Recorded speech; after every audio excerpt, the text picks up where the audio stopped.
Okay, I want to talk a little bit about how the social norms are enforced, how we actually make sure that people stay within the norms, and how we can make sure that things do not get too deviant. In other words, what are the means of social control that we have in society? And of course, there are a lot of ways of doing that. Public opinion, law, customs, religions, morality, definitions of personality, psychiatry we have today, and of course there are many folkways and mores. All those things, all those different fancy words will define means that we have of social control. And many are either done by sanctions or just plain suggestions or imitation. Obviously, one of the main ideas in social control we have is education, how we educate our children, and what we teach within the families in families, and how we keep families together. But that is, right now, I want to focus mostly on the idea of sanctions. And sanctions themselves means that we're going to put something in place which is going to be a reaction to the deviance from the norm. Okay, when there is a deviance, there's going to be a reaction. And when we talk about that second definition of deviance, where it is a relative definition, where it is something which is defined in terms of how the society reacts to the deviance, rather than an absolute moving away from a set norm. This is how we're going to see where the sanctions are come in, and they can come in two ways. It can come in either as a formal sanction or an informal sanction. And formal sanctions are the sanctions which are by laws or rules or policies which set a specific societal reaction to a particular type of behavior which is deemed deviance. And there can be informal sanctions which are way more pervasive and abundant than the formal ones, although the formal ones might be on the books a fantastic amount. It's the informal sanctions which seem to be, they're spontaneous and unofficial and happen all the time. The other dichotomy that we have to emphasize in the idea of sanctions, that they're not only negative. They can be negative or positive sanctions, right? And because a positive sanction, right, I will sanction that behavior positively, means I am going to give an approval to that behavior. I will, in psychological terms, reinforce that behavior, or the society will reinforce that behavior in this case. So it could be both positive or negative as far as these ideas are concerned in sanctions.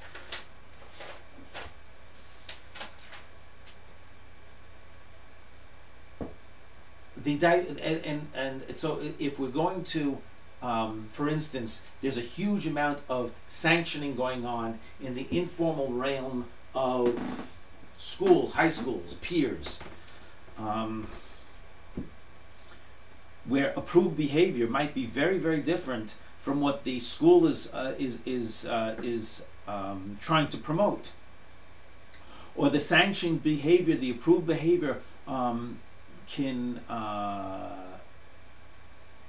set a norm which is completely against what the society is trying to promote, the official.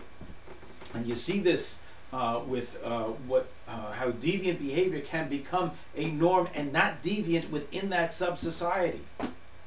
Okay, so within a society of a gang, the ability, the importance of honoring the fellow, keeping the honor of a fellow gang member is accepted, and accepted behavior, even to the point where something which will be deviant according to the host society And within that perspective, it is not deviant to go out and attack a gang member of the other side.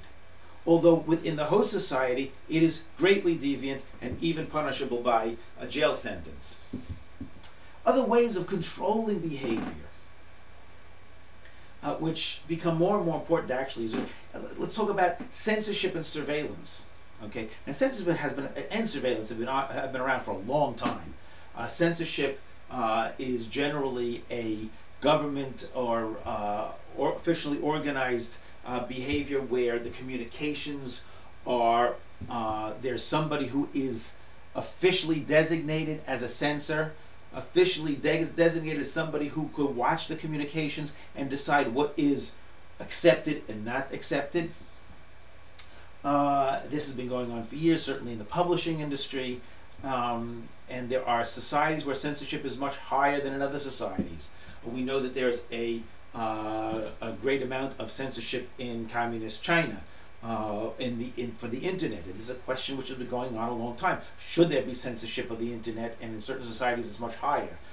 We heard the story of what happened in the recent uprising in Egypt, where there was, according to the initial reports, there was a lot of rabble-rousing through the internet, and that was stopped by the government. It didn't help anything, but there is a censorship factor, and there's been a censorship factor even in the United States. There's certainly times of war there has been censorship in order to make sure that people do not go over the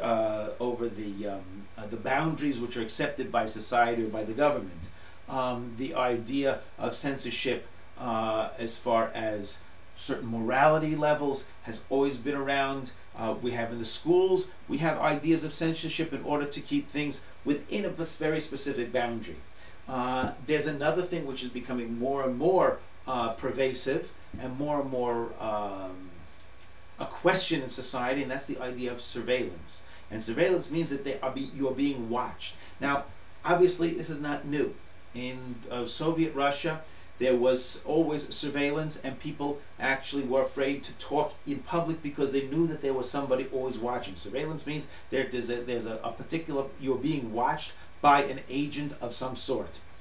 What is happening today is the modern technology enables surveillance on a grand scale, and even on an informal scale.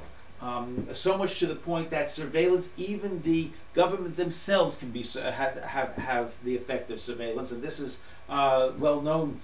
The sociologist actually, Davis, in 2008, says that the public surveillance, the age of public surveillance, came about in 1992, where Rodney King, a black man, was chased by the police, and he was and he was caught, and he was subdued, and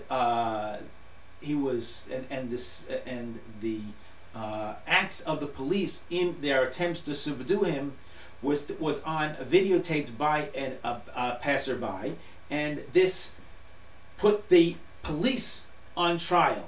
What happened was that they were acquitted, and there was riots in Los Angeles as a result. But the point is not whether or not what happened actually. The fact is that the whole thing was possible because of surveillance, of informal surveillance, because people now have their technology to take pictures and have a surveillance of everything, and to publicize it in the most broad manners. In addition to that, we have the authority and the idea that people will bend over backwards in order to submit to authority.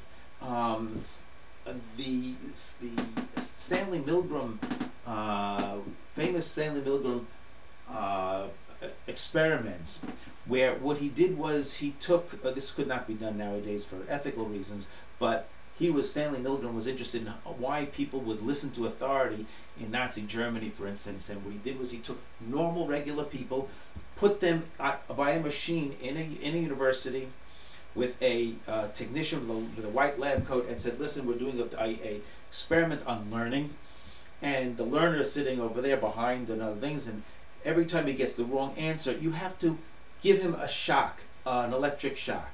And the machine had from very low voltage to very high voltage, where it would say danger and extremely dangerous. And the person on the other side was not really getting electric shocks, but he was sounded as if he was getting higher and higher shocks. And 65% of the people, even though they were not forced, they could have stopped any time, because 35% of people did stop.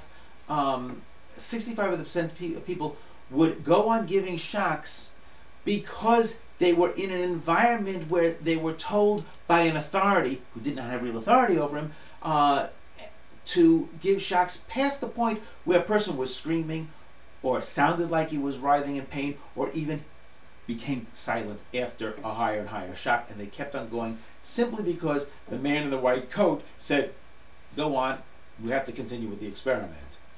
Significantly, by the way, 35% didn't, but 65% did. So there seems to be the fact that there's an authority, the fact that the authority is there seems to be some sort of pressure on an individual by the social context. And this is one of the things which is very powerful in the society. And that is probably another important fact, that people will not become deviant, or they will become deviant because of the authority or the perceived authority. So it's depending on how you actually define the deviance in this case. Other things which you control, of course, we have the legal things, jail terms, fines, and that's when you talk about crime. And crime in particular is a type of deviance which is defined by defined by the law, and the law will define the sanctions. And those sanctions will be imposed upon a person when they break the law, but of course not necessarily, because we've seen that there are some laws which are absolutely silly. But a crime is a deviant behavior which is defined by a violation of the criminal law and is punishable by a negative sanction, such as fines or jail terms or other types of situations. And I think that's just about what we're going to discuss in this particular lecture, and we're going to go on to trying to talk about the functionalist perspectives on deviance, and the conflict perspectives on deviance, and the symbolic interaction perspectives on deviance in the coming talks.